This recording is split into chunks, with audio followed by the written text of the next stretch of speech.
Hello बच्चों, कैसे हैं आप लोग। पिछली बार हमने पालमपुर गांव की कहानी के कठिन शब्दों को जाना था, यानी कि अर्थशास्त्र में आने वाले कठिन शब्दों के अर्थ जाने और समझे थे। आज मैं आपको पालमपुर गांव की कहानी के महत्वपूर्ण हिस्सों से अवगत कराऊंगी। तो जैसा कि हमने पाठ में पढ़ा कि उत्पादन के लिए हमें किन किन चीजों की जरूरत होती है, तो पहली जरूरत होती है वो होते हैं प्राकृतिक साधन। प्राकृतिक साधन यानी कि मृदा, जल, वायु, वन, खनिज, भूमि आदि। ये सभी प्राकृतिक संसाधन हैं जो हमें उत्पादन के लिए चाहिए होते हैं। दूसरी जरूरी चीज होती है श्रमिक या मजदूर जो वहां पर काम करेंगे। उत्पादन प्रक्रिया श्रमिकों और मजदूरों के बिना अधूरी होती है। तीसरी जरूरी चीज है भौतिक पूंजी। अब मैं आपको बताऊंगी भौतिक पूंजी के भी दो रूप हैं। पहला स्थायी पूंजी और दूसरा कार्यशील पूंजी।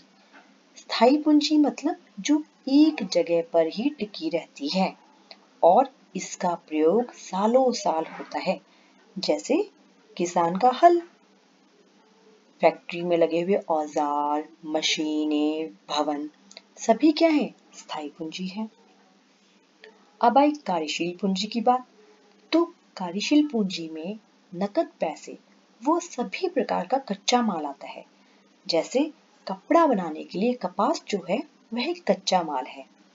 कुम्हार को मिट्टी के बर्तन बनाने के लिए मिट्टी की जरूरत होती है, जो कि एक कार्यशील पूंजी के अंतर्गत आता है। यहाँ पर आप स्थायी पूंजी और कार्यशील पूंजी में यह अंतर दिखेंगे कि स्थायी पूंजी जो है वो सालों साल टिकी रहती है, जबकि कार्यशील पूंजी उत्पादन प्रक्रिया के दौरान खत्म हो जाती है, नए रूप में आ जाती है। उत्पादन का चौथा और महत्वपूर्ण घटक है मानव पूंजी, ज्ञान व उद्यम। इस बिंदु के बारे में हम अगले पाठ में अच्छी तरह पढ़ेंगे। मानव पूंजी के अंतर्गत सीखी हुई चीजें और ज्ञान को लिया जाता है। चलिए अब एक डायग्राम की सहायता से उत्पादन के कारक या उत्पादन के लिए जरूरी चीजें क्या होती है वह जानें। तो पहली चीज जो हमने पढ़ी है प्राकृतिक संसाधन या साधन, दूसरा श्रम, तीसरा भौतिक पूंजी, चौथा मानव पूंजी। तो ये सभी क्या है? उत्पादन के लिए जरूरी कारक हैं। आगे बढ़ते हैं। अब मैं आपको गैर कृषि कार्यों के बारे में बता रही हूँ। मैंने आपको बताया था गैर कृषि मतलब जो कृषि से अलग है। जैसे इस फोटो में एक व्यक्ति क्या कर रहा है, बहुत सारी गायें नजर आ रही है और वो दूध निकाल रहा है। तो डेयरी का काम या दूध का काम, दूध बेचना, पनीर बनाना, दही बेचना, यह सब गैर कृषि कार्य है। अगली फोटो में दुकान दिखाई दे रही है, तो दुकान चलाना भी क्या है? एक गैर कृषि कार्य। इसी तरह परिवहन, लोगों को यहाँ से वहां ले जाने के लिए जो संसाधन यूज होते हैं उनका इस्तेमाल किया जाता है, उन्हें चलाने वाले या उन पर काम करने वाले लोग भी गैर कृषि कार्यों में ही लगे होते हैं। छोटे छोटे लघु उद्योग या लघु विनिर्माण उद्योग जैसे घर पर पापड़ बनाना भी एक गैर कृषि का ही उदाहरण है। चलिए अब आगे बढ़ते हैं। अब आई पालमपुर गांव की बात।